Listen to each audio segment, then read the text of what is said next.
சொல்லுங்க கையோடு குட்டி வாருங்க அவரை கண்ட வர சொல்லுங்க கையோடு குட்டி வாருங்க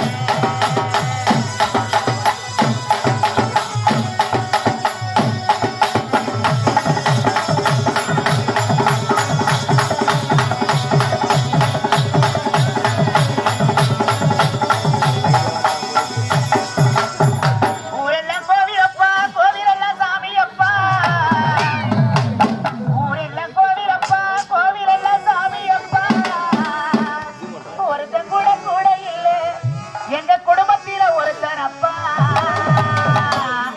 அவரை கண்டா வர சொல்லுங்க